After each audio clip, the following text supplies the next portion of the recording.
Nabi mengatakan, sejak aku ini diutus sampai finish, umatku serentak wafat di muka bumi. Hadis berikut ini adalah hadis yang dinyatakan kesahihannya oleh Syekh Ahmad Syakir. Hadis ini diriwayatkan oleh Imam Ahmad dalam musnadnya.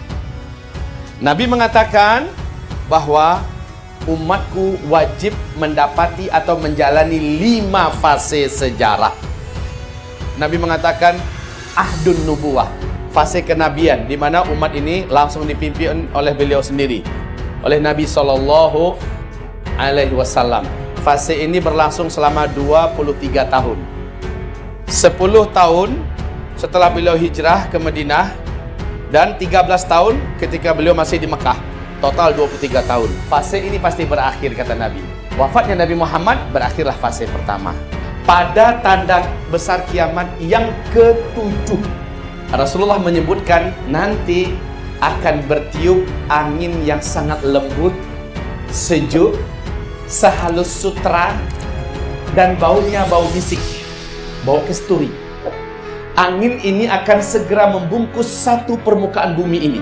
Maka tidak akan tersisa satu pun di bumi ini orang yang beriman kepada Allah, sekalipun imannya hanya seujung kuku.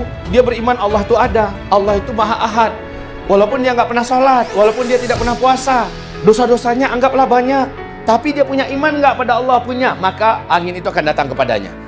Nabi mengatakan walaupun dia sedang ada di dalam gua, ada di puncak gunung, ada di gurun Sahara, ada di tengah pulau, di mana saja dia akan didatangi oleh angin ini. Habis. Nah, sejak peristiwa tanda besar kiamat yang ke-7 ini, tidak tersisa lagi orang beriman yang hidup di bumi. Seluruhnya hanya orang kafir.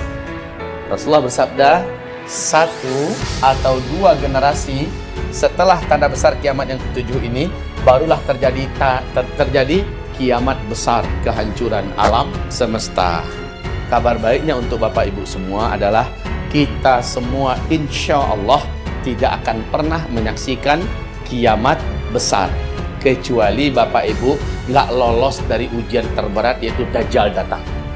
Kalau sempat ada yang nggak lolos, peluangnya menghadapi tanda besar kiamat yang ke-8, ke-9, ke-10 itu akan ada, ya. Jadi tanda besar kiamat yang ke-8, yang ke-9, dan yang ke-10 ini hanya orang-orang kafir saja.